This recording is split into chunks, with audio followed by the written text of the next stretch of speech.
aí, pessoa! Seja muito bem-vindo, muito bem-vinda a esse podcast especial que a gente está fazendo aqui com o pessoal da Red Agro. E como eu já comentei no primeiro episódio, esse conteúdo aqui vai ajudar muito o produtor rural e todos os profissionais do agro como um todo a entender como gerenciar melhor o risco do seu negócio utilizando as ferramentas de Red para isso, cara. E nesse segundo episódio, estamos aqui de novo com essa galera aqui, a gente vai falar sobre Red, uso de Red na pecuária.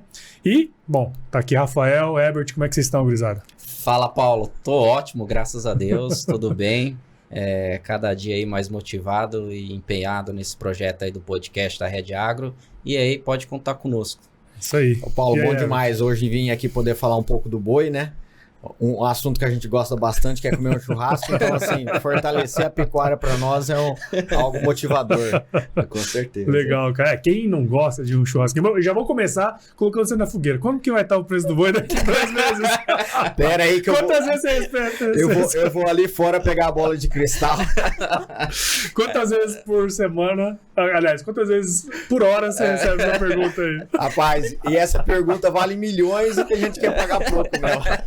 Mas é a nossa rotina, né? Isso aí. Às vezes o produtor liga pro frigorífico e daí antes de fechar com o frigorífico ele liga pra gente. Ô, quanto que vai estar o boi pra próxima semana? Você acha que eu seguro? Falei, é mais caro essa informação. Brincadeiras à parte, né? A gente sabe que é uma brincadeira, obviamente, mas isso mostra muito como é o mercado do boi, né? Como que os produtores se comportam. E eu queria começar já esse episódio falar uma coisa meio pessoal, assim, né? Eu lembro que no final de 2018, 18 para 19, a gente estava num grupo ali de produtores discutindo muito essa questão, né? Ah, pô, será que eu travo a 90, 90 ou 100 reais, uma coisa assim. E aí no ano seguinte o negócio teve uma série de problemas, vamos comentar aqui. E tudo isso, né, cara, isso influencia sobremaneira o negócio do pecuarista, né, cara? Essa volatilidade. Se a gente pegar no passado, não muito distante, o boi sempre era um negócio mais... Mesma coisa que dançar com o irmão, né? Não tem nada... Não tem nada, não tem aquele como é que chama, porra? A volatilidade. A volatilidade, mas eu digo assim, não tem aquela emoção, né? Sim. Não tinha uma emoção muito grande, né?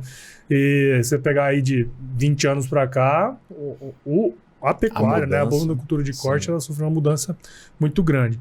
E nesse panorama, né, de volatilidade, né, os pecuaristas vão ter que se adequar. Mas como que isso influencia o negócio do produtor, né? Porque essas volatilidades a gente sabe, às vezes pode ser para cima, às vezes pode ser para baixo, mas conta um pouquinho pra gente como que influencia, o que aconteceu nesses últimos anos de ter tido essa volatilidade tão grande no boi, cara? Eu lembro muitos amigos, né, falar assim, não, eu vou comprar boi porque é mais seguro. É melhor do que poupança, colocar um boi lá no pastinho, e aí a gente vê agora... 5 anos lá, marruco. E a pecuária evoluiu tanto, né, que hoje... O produtor, ele coloca um boi no pasto e ele não sabe qual que vai ser o resultado dele, Paulo. Então você olha aí no histórico, né? Pega aí nos últimos 10 anos, né? O quanto de episódio que a gente teve. Impeachment da Dilma, greve dos caminhoneiros, Wesley Day, Rússia embargando as carnes bovinas, depois a peste suína africana afetando o rebanho de suínos na China entrando forte no mercado, aí vem Covid. Nossa. Mercado doméstico mais fraco, inflação. Então são, assim, vários fatores, né? Tem fatores que impactam positivamente, só que tem fatores que têm um impacto negativamente, né? E é dentro disso que tem a finalidade Red, né? Se eu não sei que preço que eu vou vender lá na frente, o cara que não tem Red, ele pode fazer o ciclo bem feito, que é o que o produtor, né, o pecuarista em si já faz, né? Já usa o melhoramento genético dos melhores, a parte nutricional do animal, desempenho, né? Daí chega na hora de vender um preço ruim, uma margem negativa, né? Uma perca por boi aí de 500 a R$1.000, dependendo do movimento do mercado. Aí é triste, né? Não, e assim, ó, o produtor tem um sitinho lá no Antônio Conselheiro, lá em Tangará. E às vezes ele acha que tá fechado ali, que o mundo não afeta o bolso dele. Cara, qualquer fazenda hoje, Paulo, ela está diretamente globalizada. algum comportamento lá de uma Rússia fazendo alguma coisa com a Ucrânia já afeta, às vezes positivamente, às vezes negativamente, o bolso do produtor. Então, assim, as fazendas, né, da pecuária, elas estão diretamente globalizadas. E é interessante, né? Porque, assim, quando a gente acompanha os dados, né, cara, você pega um dado histórico, a exportação de carne bovina, ela sempre girou em torno de, sei lá, 13%, 15% lá no passado. E o negócio foi aumentando. Era 90-10, né? 90% consumo interno e depois 10%. Agora tá uma proporção que... Exato. Então, a hora que você começa a participar ativamente do mercado internacional, esse aspecto que você comentou, ele começa, obviamente, a gerar muito mais influência dentro do negócio, né? Aconteceu lá na China, pô, vai afetar o negócio aqui internamente, por mais que a gente nem saiba quem é o chinês que está comendo a carne. O navio lá ficou encalhado, já impactou, né? Exato, nem cara. soube que o navio ficou encalhado que loucura. E o preço sobe ou desce. Mas aí. Isso é um efeito da commodities, né? A gente vem alertando os produtores rurais, né? Sobre eu falo assim, um novo ciclo de comercialização. Acredito que essa volatilidade vai fazer com que os produtores rurais ele dê um passo a mais ao profissionalismo dessa área comercial, né? Desse setor dentro da sua fazenda, né? Porque igual eu falei, já vem fazendo bem feito a parte de tecnologia e genética, né? Já vem usando a favor. A parte de compra, muitos compram bem, né? Faz boas compras, né? E também tem um sistema de gestão, uma pessoa... Mas na parte comercial, eu acredito que agora vai ser um momento vai ter essa evolução. Quando a gente pega, assim, conhecendo um pouco o setor, né? Óbvio que o preço do boi, a gente tá até antes da gravação brincando aqui, né? Que quando o preço do boi tá bom, todo mundo fica falando um pro outro e tal, né?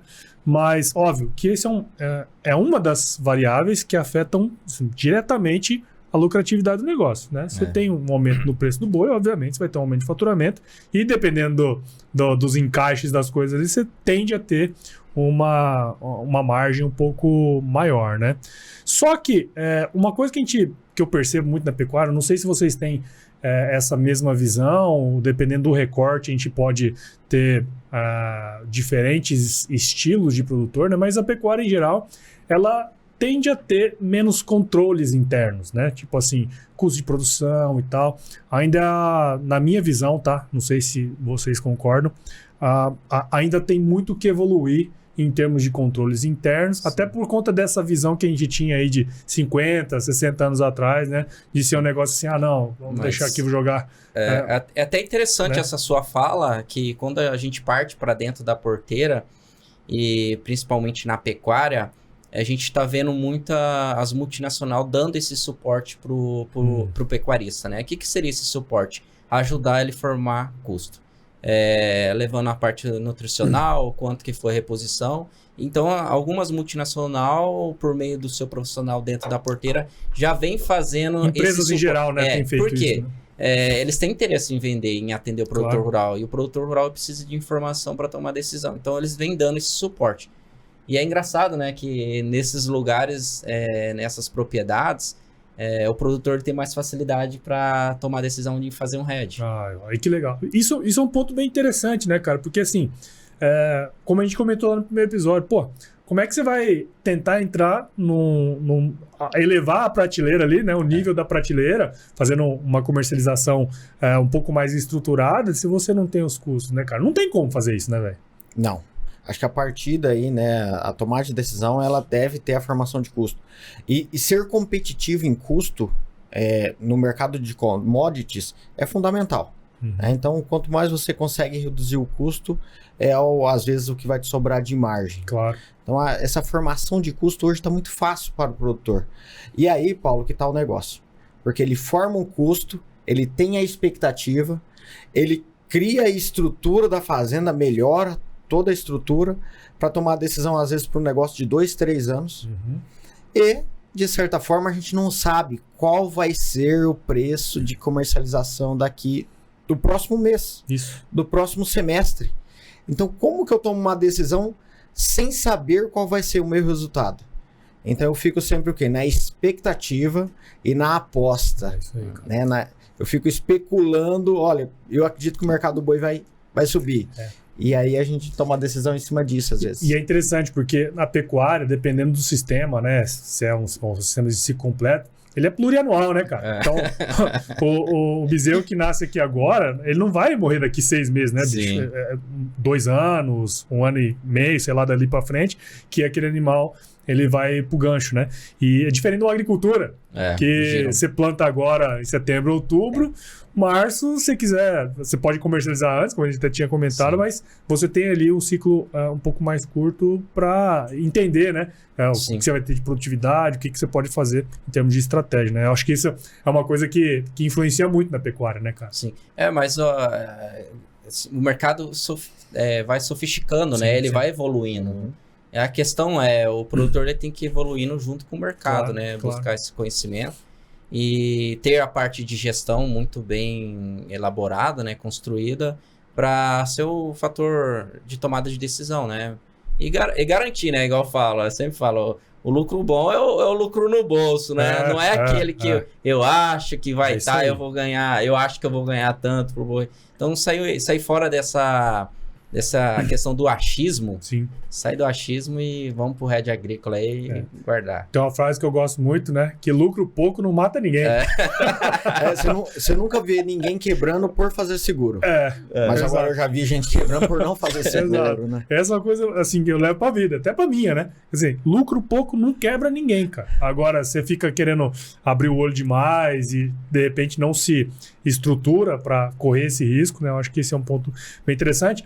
E aí, entrando nessa questão da volatilidade do preço da arroba do boi, né? Você se preocupa com esse processo. Por outro lado, também preciso me preocupar com essa questão dos custos internos, né? Toda essa estruturação do seu sistema de produção e entender qual que vai ser o custo que você vai ter, obviamente, para entrar nesse mercado, né? Mas aí pensando nas operações de hedge mesmo, fazer ali, trabalhar na pecuária, cara. Como que eu faço para estruturar a minha operação para comercializar essa produção de uma maneira antecipada? Como é que eu faço isso? Existem algumas ferramentas que o produtor pode seguir, né? Então, o primeiro ponto é saber onde que está o risco dele. Então, vamos pegar aqui, por exemplo, um produtor que ele vai fazer um confinamento em que ele fechou a boiada. E ele já tem na planilha dele lá quais são os custos e já tem uma previsão, né, do ganho médio diário ali do que o boi vai ter, qual que vai ser o dia, a semana, o mês ali provável do abate. Então, ele já tem todas essas ferramentas. Então, o que ele pode fazer? O que a gente falou no primeiro episódio. Às vezes, buscar o termo, falar com o frigorífico e fazer uma venda antecipada. Essa é uma alternativa. Alguns produtores conhecem isso como uma trava. Travei meu boi. Travei o preço do meu boi. Isso é uma alternativa. Você, às vezes, garante escala de abate e garante o teu preço mínimo, né? Então, você trava o seu preço. E aí, o produtor fala assim, olha, mas espera aí, e se o preço do boi, que saiu de 200 e foi para 300 e agora talvez de 300 pular para 400 daqui a pouco? E eu quero participar desse mercado. Então, ele pode fazer estratégias combinadas. Então, ele pode, de certa forma, Paulo, ir lá e fazer, por exemplo, um termo casado com uma call, né? Em que se o mercado futuro sobe, ele acompanha e participa. Então, é assim, ó, quero estar na festa, né? Se a festa ocorrer, eu quero estar na festa, né, velho? Tem que comprar um ingresso. O bilhete. Mas essa combinação do termo, tá? Que é não um alerta, né? São observações, né? Igual a gente comentou no primeiro episódio. Conheça bem o instrumento que você está utilizando. Isso aí, mercado a termo, cada frigorífico ele tem alguns padrões, né, de fixação de preço, tá? O termo ideal é aquele que você já tem o preço travado e a data projetada lá de entrega, né? Porque tem alguns frigoríficos que não trava preço, ele trava só a escala, deixa o preço em aberto e depois lá na frente desconta o diferencial de base. Esse é horrível, não faça, tá? Então, assim, é pegadinha. Mas o termo que a gente tá falando é onde você já tem a previsão de entrega do animal e já um preço, né, fixado, que lá na frente, e aí você já julga que esse preço vai te entregar resultado e você faz essa combinação, né, do termo com seguro de alta. Porque se o mercado subir, você vai participar de uma alta. E é legal até porque... Como a gente aqui está no Mato Grosso, quando você faz essa esse seguro de alta é como se você tivesse na Praça de São Paulo, né? Porque o preço do boi cotado em bolsa, ele é Praça de São Paulo. Então, poxa, você está trocando o risco básico, que a gente fala. Você está com o seu boi, papel, na Praça de São Paulo. Se o mercado tiver resultado positivo, a Praça de São Paulo reage bem primeiro do que as regiões de Mato Grosso. Sim. E, cara, isso que você falou, para mim, assim, de repente, é a coisa mais importante, sabe? Quer dizer, não dá para eu entrar num mercado como esse, né? Começar a trabalhar na prateleira de cima da comercialização sem entender as ferramentas, né? Eu acho que muitas vezes a gente fica meio que apaixonado por uma ferramenta, né?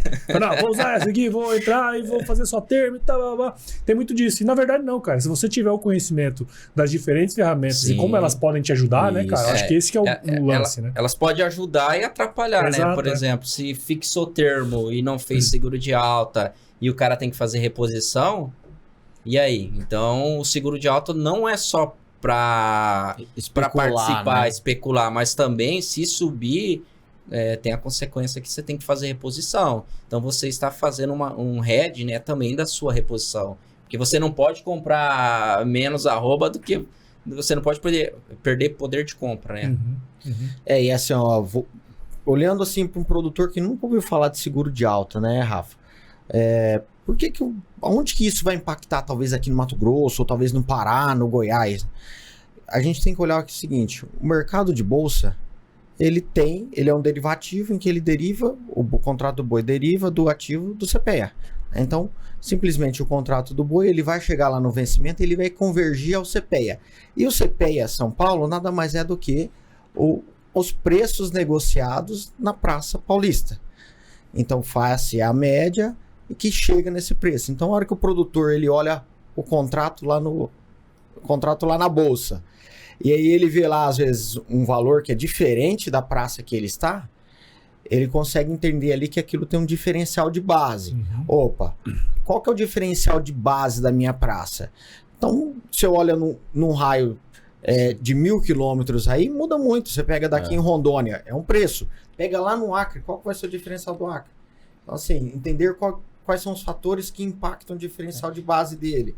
Custo de frete, oferta de gado gordo em São Paulo, oferta de gado gordo. E assim, até um destaque que o Herbert falando agora, né? O que a gente busca é conhecer também a região do produtor, né? Onde está a fazenda dele. Isso é importante para quem faz hedge.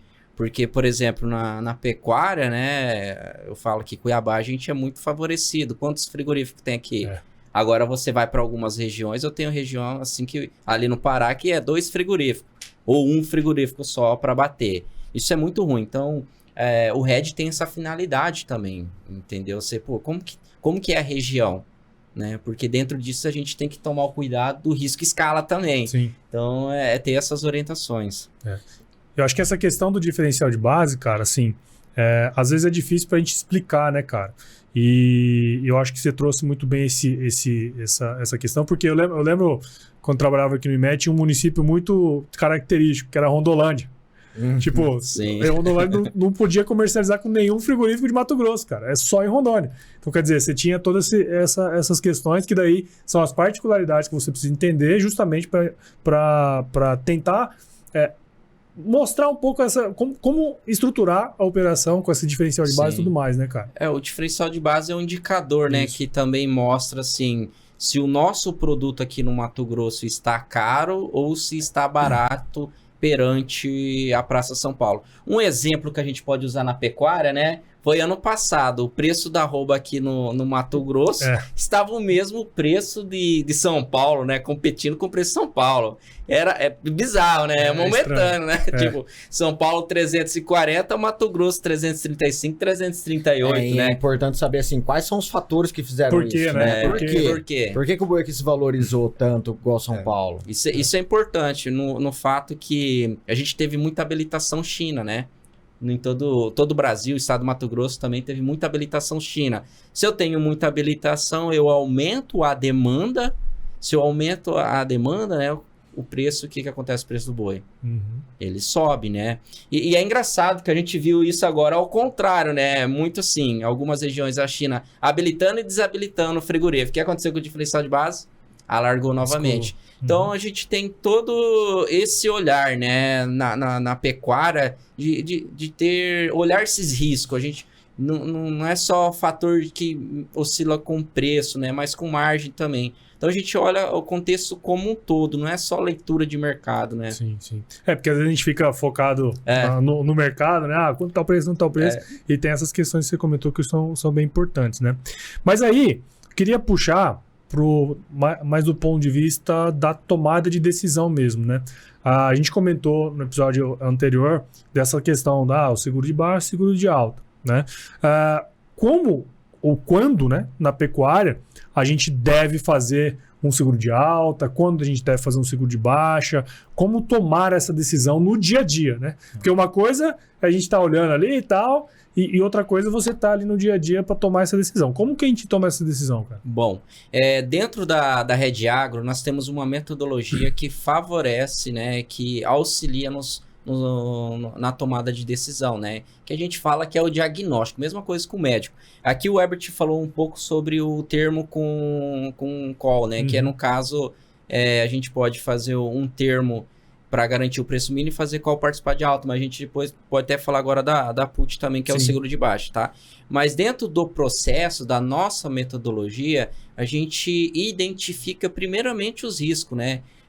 Mas antes a gente conhece bem onde está a região da propriedade, o tamanho da propriedade, capacidade produtiva, né? Vamos se falar.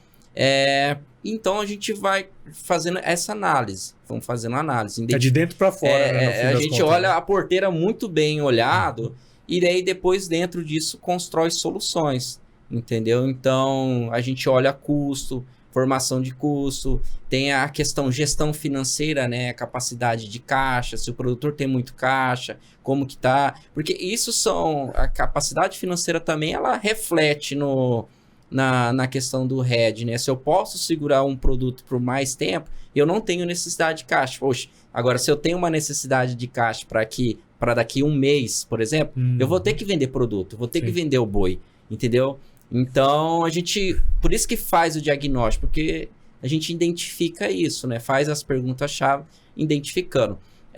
Agora, mas quais informações que vocês olham, né? É margem. É margem de lucro, é quanto que de resultado está entregando por boi, seja se for vender a termo para o frigorífico ou fazendo um seguro de baixa, né? Que é a compra de uma put, quanto que você vai estar garantindo de preço mínimo fazendo um seguro de baixa. Entregou margem, não tem um porquê ficar postergando muito a tomada de decisão, porque se atrasar, não quiser tomar decisão, já está assumindo risco, né? Sim. Interessante esse ponto, né, cara? Porque, mas aí você comentou ali atrás, vou fazer o termo para garantir o preço, e faço uma put, né? Uma call para participar da alta. Possível alta. E o contrário, cara? Também é verdadeiro. Como que eu faço? Qual que é o momento que eu tomo essa decisão do contrário, por exemplo? Não, você imagina assim, Paulo. Eu estou sendo otimista como produtor.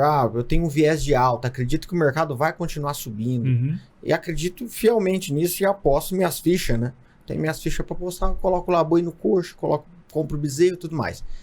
E aí, eu tenho um risco. Eu tenho um risco de baixa. O risco de chegar lá na frente e entregar meu boi para o frigorífico, amargando, às vezes, prejuízo. Ou, às vezes, Paulo, episódios, como a gente falou no início, episódios que estão fora do nosso radar, em que eu tenho uma promessa muito boa, nossa, esse ano vai ser espetacular para o mercado. E, de repente, vem um fator externo, em que estava fora do alcance de qualquer um e impacta diretamente. Então aí, por isso que a gente olha um seguro de preço mínimo. Se eu acredito que o mercado vai continuar subindo e eu quero apostar minhas fichas nisso, eu vou lá e olho um seguro de baixa. Então vamos falar da put, em que eu pago um preço, pago um prêmio, tá? Igual o seguro do carro, pago um prêmio para proteger uma faixa de preço dentro da bolsa, que está diretamente relacionado ao preço do meu boi naquele mês em que eu vou abater. Entendi. Beleza? Tirando o diferencial de base. Então são duas operações. O produtor está com a boiada dentro do confinamento e ele vai lá, na bolsa, na sua conta na corretora e faz o contrato de seguro de baixa. Chegou lá na frente, o boi subiu, Paulo, ele vai acompanhar toda a alta com o boi. Ou seja, ele vai vender esse boi mais caro para o frigorífico e vai ter acompanhado a alta. Agora, se acontece um episódio em que muitos produtores, talvez nos ouvindo, tiverem impactado aí pela a questão da China, vamos tentar lembrar um episódio não tão distante, né? Ou talvez aí de muita oferta nos frigoríficos, né? E os preços caindo. Opa, eu vou entregar mais barato esse meu boi lá no frigorífico, vou de certa forma ter um preço em que eu não acreditava, né? E que às vezes está amargando um prejuízo, mas de certa forma eu vou lembrar assim, ó, eu fiz o seguro do meu carro. Opa, eu bati ele, agora eu vou acionar a seguradora, né? E aí eu vou lá na minha corretora, com quem você fez a operação, né? E você vai acionar aquele seguro seu, em que você vai fazer um ajuste financeiro na sua conta, legal, que vai se complementar. Então, eu vendi meu boi lá no frigorífico por um valor X e eu recebi na minha conta lá na corretora outro valor que complementou. Entendi. Ou seja, chegando próximo daquele preço mínimo, gostaria, né? Em que, olha, beleza, esse preço mínimo me garantiu ali uma rentabilidade de X e pronto, o resultado não foi o pior possível. Entendi. Não, legal. É porque assim, é bom a gente explicar dentro, assim, a fundo, né? Porque eu sou leigo nesse negócio, né, cara? Então, acho que fica bem interessante. Agora, uma coisa que, assim, talvez não, né? É uma dúvida, né, cara? Quanto que custa fazer uma operação dessa? Vamos pegar esses dois exemplos que vocês deram aí, cara. Como que funciona em termos de valor, né? Como que eu entro nesse mercado? Tipo, quanto que custa fazer um negócio desse? Contratos, como que funciona toda a parte operacional mesmo de falar, não, vou fazer esse processo. O que a gente tem que eu tenho que correr de atrás para no fim das contas, no fim de tudo, eu conseguir essa margem, vamos dizer assim, essa garantia que o meu negócio vai prosperar? Bom, essa é uma boa pergunta, porque o custo a gente tem que ter cuidado porque ele come margem, né? Então, só falar um pouco da característica do contrato negociado na B3, né? Que ele tem vencimento todos os meses do ano, né? Alguns contratos têm mais liquidez, porque safra entre safra e outras características, tá? Um contrato negociado na B3, ele tem a 330 arrobas, né? A gente fala que é a carga de um caminhãozinho. Então, cada contrato feito, né, na B3, você tem aí um caminhão. Custos voltados para esse tipo de seguro. Como a gente faz opção você paga um prêmio. O prêmio que a gente vem trabalhando nos últimos tempos, a estratégia que vem entregando resultado, é de 1% a 2%. Ou seja, vai variar entre 3 a 6 reais, tá? Então, a gente trabalha dentro dessa escala de custo. Lógico, tomando um cuidado, tá? Quando você trabalha com opção, a gente tem que fazer o seguro sempre quando tá tudo bem, né?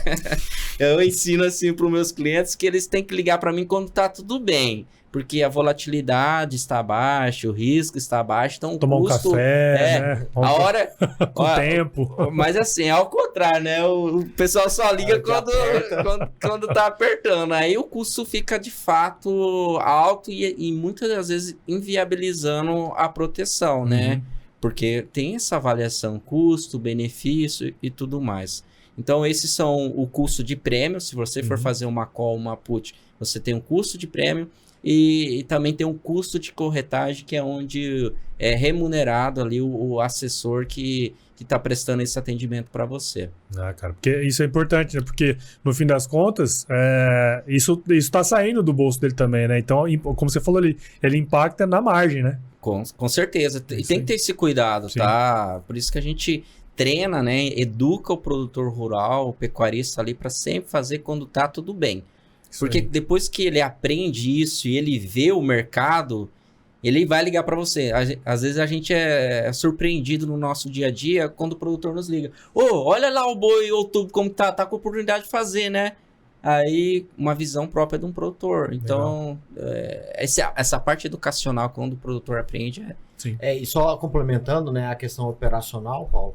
Então, assim, produtor que nunca ouviu falar isso, ou às vezes tem interesse, ele precisa o quê? Abrir uma conta numa corretora, ter alguém que consiga atendê-lo, né, a explicar isso tudo para ele e que faça as cotações. Então, assim, o mercado de opções hoje no Brasil é diferente dos Estados Unidos. O mercado de opção é cotação de balcão.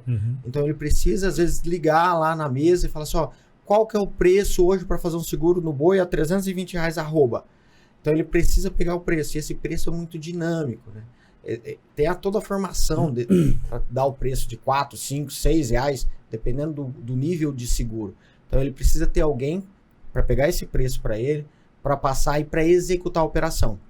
A operação executada, sempre a gente alerta, ó, você vai fazer no seu CPF, em uma conta aberta no seu nome, em que você vai transferir o dinheiro para o seu nome.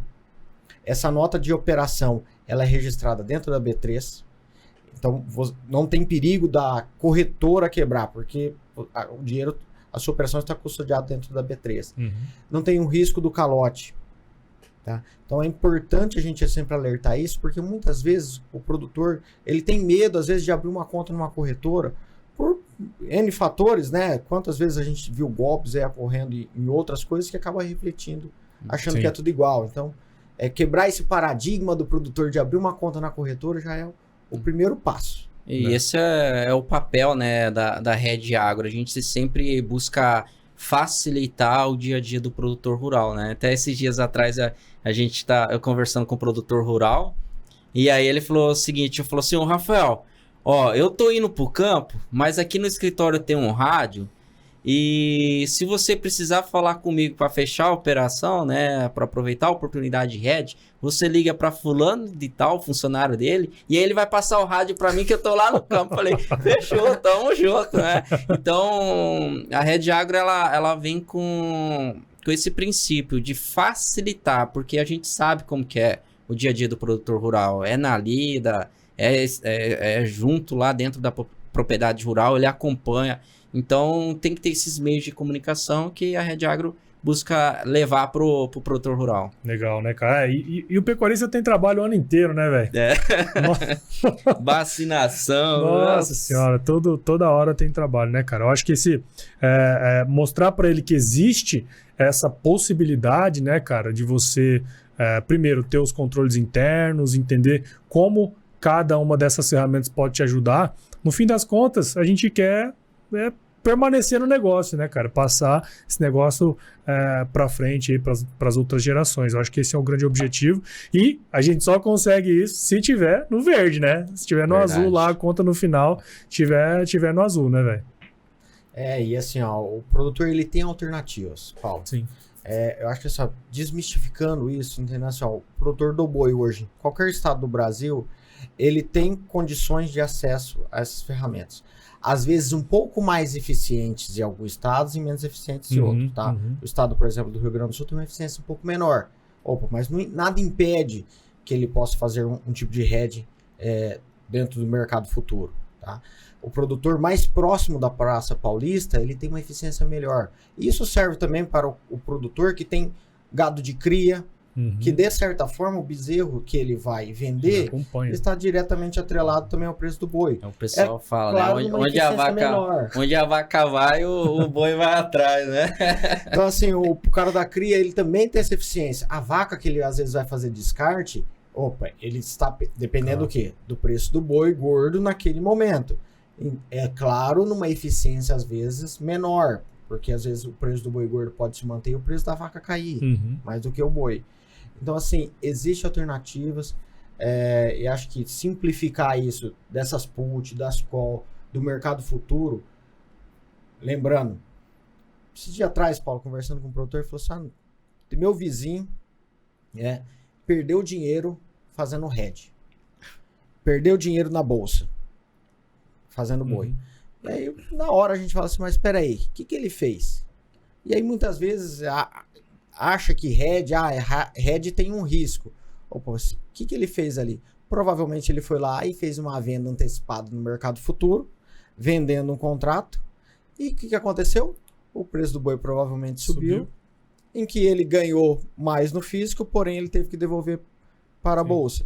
Então, assim, não é só o contrato futuro, né? Existem várias ferramentas e essas combinações aí que ajudam o produtor a tomar decisão. Faltou os caras fazer uma call, né? Vocês, né? Não sei, né? Mas é isso aí, pessoal. Acho que eu tiro assim desse episódio, né?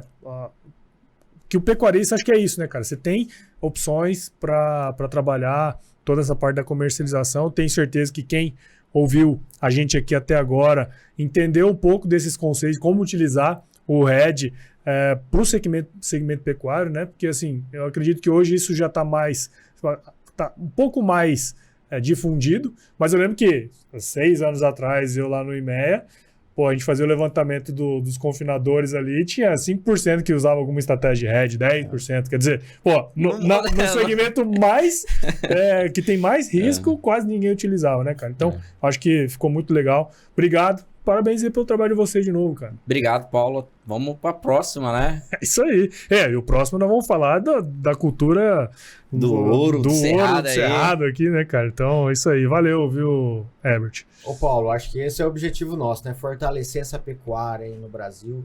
Você falou de 5%, provavelmente daqui tempo que você estava no IMEA para hoje não mudou muita coisa. Imagino que não. Então, assim, se a gente conseguir daqui a pouco que isso chegue a 10%, a 15%, já vai ser uma evolução muito grande, muito importante para deixar dinheiro dentro do nosso país, né? Quando você vê o preço da pecuária caindo em algumas regiões, você passa numa cidade do interior, Paulo, no momento de crise da pecuária, você vai ver o reflexo disso no comércio. Sim, é isso aí mesmo. Quando é uma questão social. É isso aí. O RED ele tem essa finalidade social, né? Porque, igual esses tempos, tem 15 dias que eu falei com o produtor, ele não fez RED, tipo, foi menos 4 milhões num giro de boi, né? Menos 4 milhões num município de 10 mil habitantes, né? Então é menos 4 milhões... Na economia do lugar. Ali do lugar, né? Que poderia ser investido em barracão, em estrutura, em funcionário, mais problema. Então, de fato, quem perde é a sociedade como um todo. Sem dúvida, cara.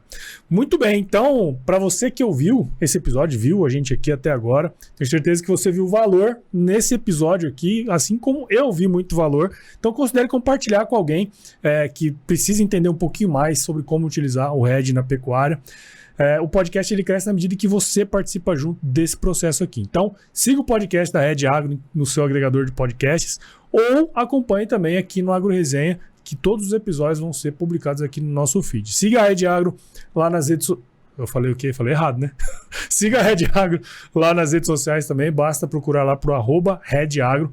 Red escreve HEDGE Agro. No Instagram, Facebook, LinkedIn e YouTube. E visite o site da Red Agro também, o redagro.com.br. Entre em contato aí com a equipe, você viu? Os caras vão lá dentro do seu negócio, bicho. Eles precisam entender para dar a melhor solução, né, cara? Então eu tenho certeza que eles vão te ajudar aí a proteger o seu legado, o legado da sua família e permanecer na atividade por muitos anos, tá certo? Galera, mais um episódio da hora pra caramba. Espero que vocês tenham curtido aí. Show de bola. Valeu, Paulo. Então é isso aí. Fique com Deus, tudo de bom pra vocês. E como vocês já sabem, se chover não precisa molhar a horta não, tá bom?